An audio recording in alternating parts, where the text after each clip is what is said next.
Oh my God, I sound like I'm 22. This might be my last performance ever. Like it literally, this is the last time I'm on stage before I have throat surgery. So I'm kind of treating this performance right now as like my Cher's farewell tour, like where it's like, I might go away forever, but like, we know I'm not. Like that kind of thing, like, but this is monumental right now, what you're witnessing. So I'm doing it because I want to become a singer. I'm going to continue doing that wasn't supposed to get a laugh, but it's so great that you did. So tell about Retreat Gastropub. Yeah, I went to dinner with my parents and a bunch of people from my reality show. They were in town shooting a different show, and we went to a loud restaurant for dinner, and I ended up talking too much. And I even told her that night, I said, you need to rest your voice, because you're gonna blow it out being in a noisy place like this and talking this loud. And sure enough, that week she went to LA and had to do some performances, and she said, I think I've ruined my vocal cords. And then I was with my voice teacher, because I'm trying to learn how to sing. And she was like, it sounds like there's something on your cords. So she texted a doctor at Cedars-Sinai. I was in LA. I'm in there that afternoon, had a scope down my throat, and she was like, you've hemorrhaged. She just said, you have a lot of trauma, was the word, which it really resonated with me because I just feel that I do carry trauma in my life. It's like not that bad, but like I do store my feelings somewhere, and I think it gets stored in here. That doctor sent me to another doctor, and all of a sudden surgery was on the table. And I was like, let's do it. Because I wanted, honestly, I want to be able to sing, first of all, but the idea of not being able to talk for 3 weeks, which is part of the recovery, is honestly probably half the reason I'm doing it. She probably does like 3 specials in one special with how fast she talks and how many words she says. It makes sense to me. And then she sings on top of that, you know? Smoked a little weed on top of that. So it's like, all that, eventually it's gonna probably catch up to you. You really think you can go 3 weeks without talking? I think it's going to be like a psychedelic trip, you know, just being in my head and not being able to communicate in the way I normally am. It's gonna be a challenge, but I'm gonna love it. She'll be able to do it.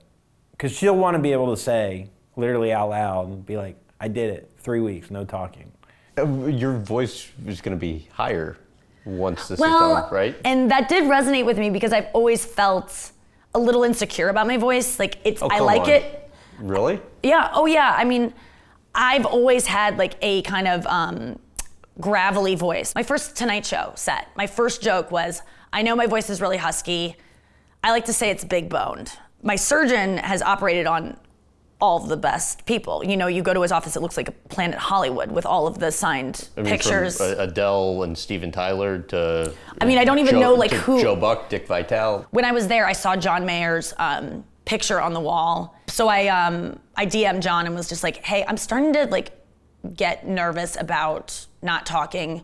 Do you have any like tips? What would you tell someone about to do this? And he was just like, get a Bluetooth keyboard, get a stand for your iPad, face it away from you. You can go to dinner with people and just type. So I think I'm gonna have a pretty okay social life. And I type really fast anyway from days of being on AIM, waiting for my like crushes to show up. So I think I'll probably be able to talk just about as fast as I do now. And it is only three weeks, which, I mean, it's not the end of I know, it's almost not long enough. I got, John was like, oh, mine was like a year. I'm like, oh, I want to do that. I would be devastated to lose the ability to talk, but there's also something I think I'm missing out on learning about myself, or some piece of life I'm not getting to live because I do talk too much. And I'm annoying. And I need to shut the up.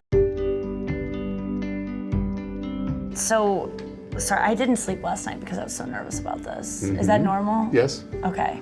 People don't just have surgery every day. There's nothing malignant about it. It looks like pure, our word is phonotrauma. Trauma from the collision of the vocal cords. Breathe. Say E. Softer. What you noticed is as you raise your pitch, you have less of your normal tissue working, so it starts to crack. And I'm curious, Nikki, what's on your mind? I just feel like a little bit guilty, like this is kind of ridiculous that I'm doing. It feels elective, like I feel like I'm getting plastic surgery. kind of thing, and feels a little bit indulgent because it's like, I want to be a singer, and it just feels kind of, But I want to tell you care about something. singing. There's nothing cosmetic about this from a larynx surgeon's perspective. Yeah. This is functional and it's an injury. Have you ever seen somebody that got a new voice and the voice was so good that they ended up upgrading to maybe like a taller, more handsome version of their boyfriend? No, but I've seen a fair enough versions of career advancement. It seems like that had an impact on you, what he was saying in there, when I asked you kind of where the nerves came from and how he addressed it, right? Yeah. Well, I think that I struggle a lot with not feeling like I deserve things. When the doctor said that I do have trauma, like hearing the word trauma like makes me feel like I could cry. When you look at me, you're just like, what are you depressed about? What do you get suicidal about? Like all these things that I struggle with, I don't ever have the evidence. And I feel like my vocal cords are evidence of trauma. Chris, what's it been like for you just as a partner on the front lines of her going through this? Well, Nikki's like always on a treadmill, so it's just nonstop phone calls, press, being on TV shows or her own tour. To then have like an excuse for her to slow down and actually like focus and take a break from all of this has been something that's been really nice to see. I think it's gonna be really, really hard 3 weeks, but I got your back. Thank you. What are you most looking forward to about it? Talking. What have they told you about the plan from here forward? Surgery starts in exactly an hour. It's an hour and a half, and then I'll probably wake up in the OR, but I won't remember it. Like, I've been blackout a lot of times in my life, so I know what that is of like, you'll be awake, but don't even think about remembering it. And then, It's been a while. Yeah, it has been a while, so I'm excited to get up, actually. I didn't sleep last night. I'm excited to sleep. I promise you, you're gonna sleep now. You will have no choice in the matter. Yeah.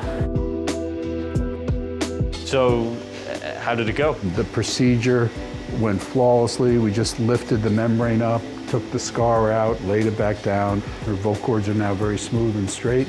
She needs to keep quiet. That's what's going to be key, Graham. She will sound different, most likely, but just smoother. It'll be Nikki, but with a less scratchy voice. And that's going to give her the opportunity, if she wants, to actually sing. Hello, Miss Glaser. Do not talk. This already feels freeing, not having to talk to you.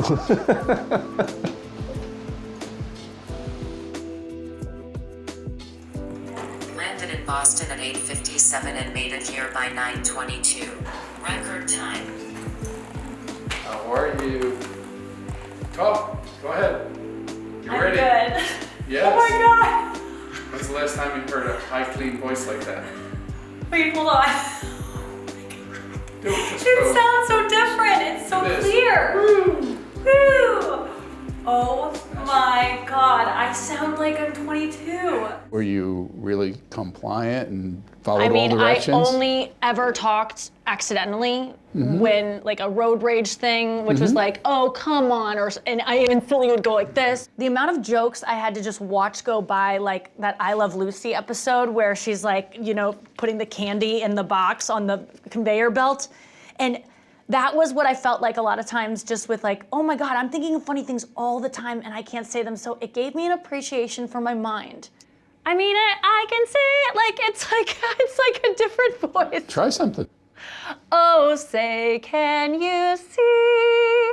I mean, Right, that's what I want you to realize. I wasn't even warmed up, and I just Right. hit that note. I love my voice. It feels like when I first drove a Lexus. Like, and it's like, oh, it can be so smooth. This isn't the voice of a depressed person. Not that I'm not gonna struggle with that, but there's so much brightness and like positivity. Like, I just sound like happy. It's like being a pole vaulter, but then being in competition where there's less gravity. So this should just give you the freedom to express yourself in a way you may never have had. I can already say, which I didn't know until I got here, that this is one of the best decisions I will ever make in my life. That like it was worth everything. The 21 days of silence and the money and the this is the greatest thing I've ever done for myself. And it was a risk, but your voice is so important. Yeah, I want to be like the Kim Kardashian for Brazilian butt lifts, but for vocal I cord can't help you surgery. there.